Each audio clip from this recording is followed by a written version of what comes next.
The battery disconnect switch, let's see. The power button is just a fast way for an operator to turn off the power without leaving the driver's seat. This allows the power to be turned off in any event that may have damaged any high voltage cabling or batteries. And so that's the only time really that I would use that to power the bus off, is in case of emergency. And so the HV battery manual disconnect, like I was showing you here, this is a manual disconnect, and it's a physical disconnect, which I like. The power can't get past this plug when it's removed. Now this is just a diagram of the way that it works. You got your batteries, you got your plug, and then you have your high voltage distribution module, or the HVDB. When this is removed, there's no contact on the negative side. There's no way that the power can complete a circuit. Even if those contactors get welded shut or anything like that, there's just no physical way for it to happen. And so the way that you do it here, let's say the front of the bus is in an accident and you can't open the doors for the 24 volt. There's still a way to power the bus off by just pulling this plug. But you have to be careful, and when you're pulling this plug, if the bus is still running, you need to, there's a micro switch right here that this little finger pushes. And so what you do, if the bus is still running, we don't do it in practice because it can damage the modules and stuff on the bus. So I don't just say, okay, let's practice doing this. No, we don't practice pulling this plug with the power on. It's only in emergency situations, okay? So what you do is you pop this plug up, you just pop this little handle right here up a little bit, wait 5 seconds, just like it says here in the book here. Pull on the handle to open the micro switch. Once the switch opens, wait 5 seconds. That 5 seconds, the system is reading that module, that micro switch there. Oh, the plug's not in place, I need to shut down. It takes about 5 to 6 seconds.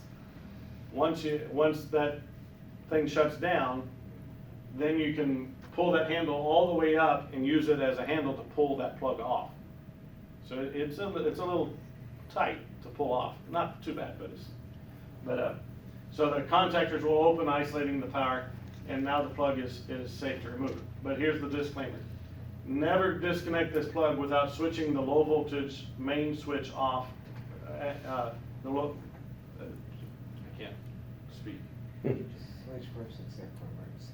Yes, except for emergencies. Only in emergency. I had a company out that's saying, someone, different trainer gone out to them and said, oh yeah, you can just pull this plug, is what they're saying. I don't believe that's what he said. I believe he said, in an emergency, pull this plug. They're saying, well, he told us that the proper way to shut the bus down is have it going, open this door up and pop that plug. Wait for 5 seconds and pop. No, you're damaging your bus. Don't do that. In an emergency. So make sure it's clear. In an emergency. So this is your battery pack locations. There is no batteries on the roof back here. That's just the AC back there. And so 24 different modules. Each little box is called a module.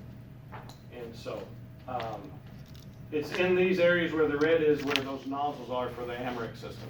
And we already talked about the AMREX system and how that it fires. It's, like I said, it's a bit redundant.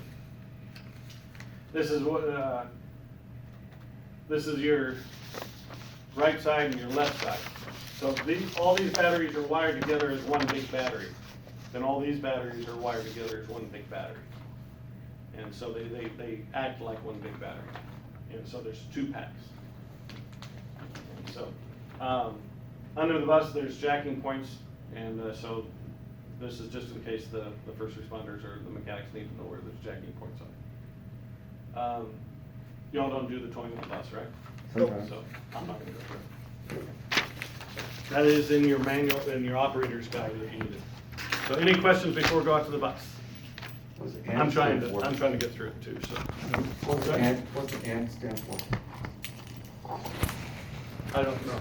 The N, M, M. K11M. Oh, yeah, that's the model of. I think it's May, Guo? Oh, no, it would say A, it would say A, No, or U. it's Chinese. Oh, that's true, equal. I think that's what one Chinese person told me at work, but I'm not sure. I don't know. 11 is the battery size. No.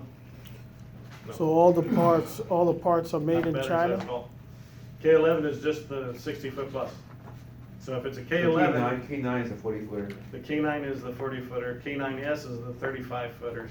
Okay, so The K7 is 26-foot, I what's think. the K stand for then? So all the parts, Yeah. all the parts of the bus, all the parts are manufactured in China? I'm sorry? All the parts are manufactured in China? A lot of the components are manufactured in China, then shipped to us, and then we assemble them in Lancaster. The frame, the chassis comes in as one big piece, then the walls, then the front cap and the rear cap, and then the roof. All come in, and we throw it into a jig and weld it all together. It's really impressive. Some of the other folks that come up there. A few of us went to you the also come. factory, yes. Yeah, you came up? Yeah, I did too. Yeah. Pretty cool. yeah, I'm gonna request a bus with every single number in there is a 4. Every single number Hmm? with a number 4. I asked him, I want the bus in 1919. Bad luck. 19, give me 1904, 1914. They think number 4 is Chinese, 4 no good. not good. Oh, Yeah. so- yeah. I lived Who okay? I lived Who on, okay? now I don't remember. I lived on 13, but there was no floor 14. in the Yeah. No, building. 13 is 4.